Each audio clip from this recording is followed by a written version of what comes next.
Assalamualaikum warahmatullahi wabarakatuh.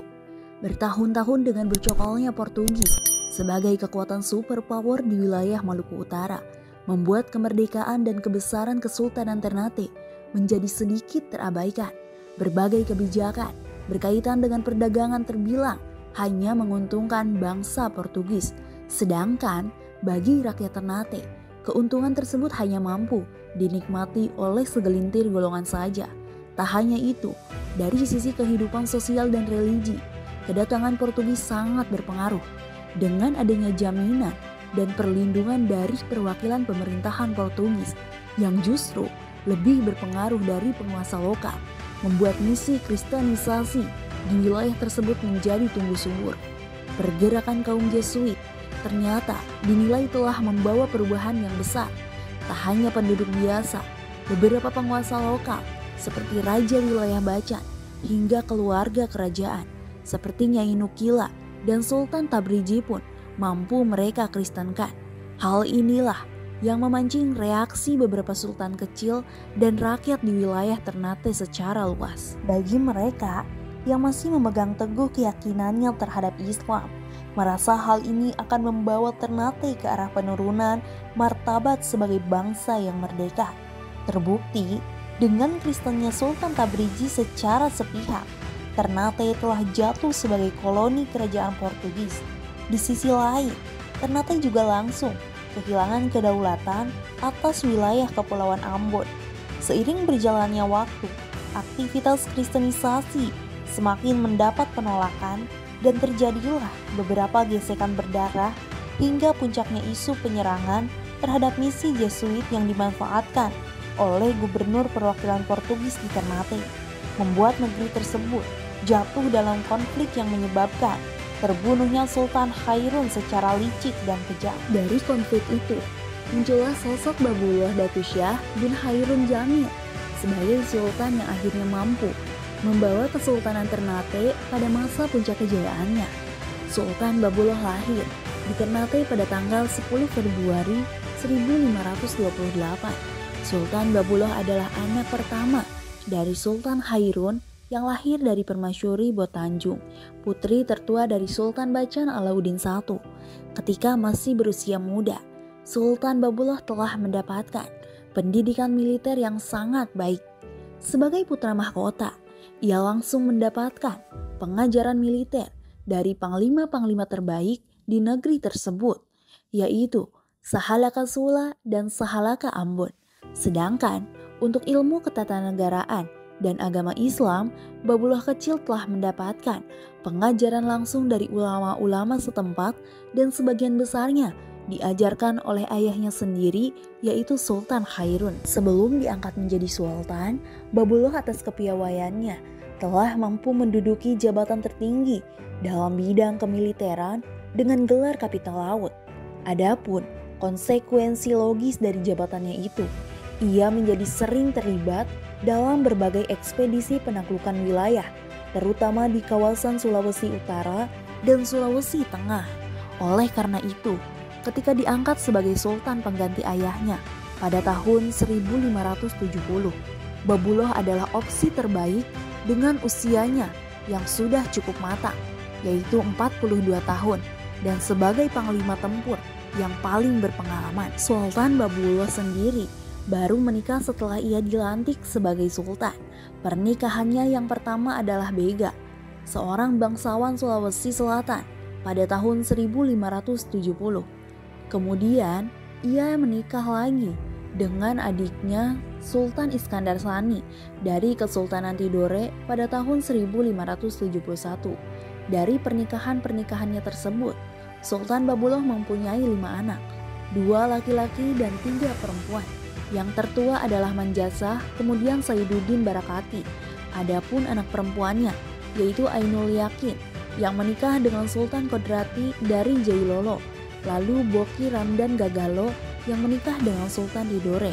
Dan putri terakhirnya, yang bernama aslinya tidak diketahui, namun dikenal sebagai Nyai Sangajimoti, merupakan salah seorang pembesar di kawasan Ternate. Semasa usahanya dalam menaklukkan Portugis, beberapa kebijakan yang diambil terbilang cukup strategis dan juga terukur. Salah satu kebijakan yang nantinya tidak akan diubah hingga ia wafat adalah larangan konversi agama bagi orang Islam ke agama Kristen. Dulu, pada masa pemerintahan sebelumnya, aktivitas misi Jesuit tergolong sangat longgar. Bahkan, dalam tanda kutip, seperti mendapat keringanan dari Sultan-Sultan Ternate. Di antara kebijakan, pemberian itu adalah izin aktivitas bagi Jesuit di wilayah Moro, serta memfasilitasi misionaris-misionaris tersebut dengan kapal-kapal untuk transportasi ke wilayah-wilayah kepulauan kecil. Namun, ketika Sultan Babullah naik tahta, kebijakan tersebut dihapus. Bahkan, wilayah Kesultanan Ternate ditetapkan sebagai wilayah terlarang bagi misi Jesuit. Larangan ini diambil oleh Sultan Babullah sebagai kebijakan utamanya, selain karena orang-orang Kristen berpotensi untuk membantu perlawanan Portugis terhadap Ternate, juga berkaitan dengan fungsi Sultan sebagai Amiruddin yang secara implisit maupun eksplisit seorang pemimpin agama Islam harus membimbing umatnya terhadap keimanan dan ketakwaan. Setelah berhasil mengusir Portugis dari wilayah utama Kesultanan Ternate pada tahun 1575, Sultan Babullah kembali membuka hubungan dagang dengan bangsa barat termasuk Portugis dan mengizinkan mereka untuk menetap di Tidore. Akan tetapi, tanpa pemberian hak istimewa. Dalam urusan kontrak perdagangan, pihak Ternate tidak menempatkan diri untuk sejajar dengan pihak yang berunding. Namun, mereka berada di posisi untuk mendikte kesepakatan. Para pedagang barat diperlakukan sama dengan pedagang-pedagang dari negeri lain dan mereka tetap diawasi juga dengan ketat. Hal ini adalah sebagai konsekuensi yang logis dari perbuatan mereka pada masa lalu yang selalu penuh tipu daya. Tak hanya pengawasan, Sultan Babullah bahkan mengeluarkan peraturan bagi setiap bangsa Eropa ketika tiba dan menginjakan kaki di Ternate untuk melepaskan topi dan sepatunya yang mereka kenakan. Selain hubungan dagang dengan bangsa-bangsa asing, Sultan Babullah juga tetap memelihara persekutuan yang telah terbentuk dan sering mengadakan kunjungan ke wilayah-wilayah yang mendukung Ternate dalam rangka menjaga kesetiaan mereka terhadap persekutuan yang dipimpinnya. Tahun 1580, Sultan Babullah mengunjungi Makassar dan mengadakan pertemuan dengan Raja Goa, Tunijalo, dan mengajaknya untuk masuk Islam dan ikut serta dalam persekutuan melawan Portugis dan Spanyol yang mulai banyak tingkah di kawasan timur. Sang raja tak langsung menyetujui ajakan Sultan untuk memeluk Islam, namun setuju untuk ikut dalam persekutuan. Kemudian sebagai tanda persahabatan, Sultan Babullah menghadiahkan Pulau Selayar kepada Raja Goa. Di bawah pimpinan Sultan Babullah, Ternate mencapai puncak kejayaan. Wilayah kekuasaan dan pengaruhnya membentang dari Sulawesi bagian utara, tengah, timur, dan di bagian barat hingga ke Kepulauan Marshall, dari Filipina, bagian selatan hingga ke Kepulauan Kai dan Nusa Tenggara. Tiap wilayah atau daerah ditempatkan wakil-wakil sultan atau yang disebut dengan sangaji. Adapun dari segi kemiliteran, pasukan tempur Sultan Babullah berjumlah lebih dari 120.000 prajurit. Dari sejumlah itu, secara rentak dan taktis bisa digerakkan sejumlah 90.700 pasukan. Jumlah prajurit sebesar itu diperoleh dari wilayah-wilayah aliansi Ternate. Daerah penyumbang tentara terbesar adalah wilayah Viranula dan juga Ambon dengan jumlah tentara di atas 15.000 personil. Wilayah Teluk Tomini sejumlah 12.000 personil, wilayah Halmahera Batu Cina dan sekitarnya menyumbang 10.000 personil. Dan yang paling kecil adalah wilayah Moti dan Hiri yang masing-masing menyumbang personil sebanyak 300 prajurit. Di beberapa sumber literasi, Sultan Babullah dijuluki sebagai penguasa 72 pulau yang semuanya memiliki pemimpin yang tunduk kepadanya. Namun, hal itu tentu mengecilkan kehebatan dari Sultan Babullah sebagai penguasa Islam terbesar di wilayah timur Nusantara.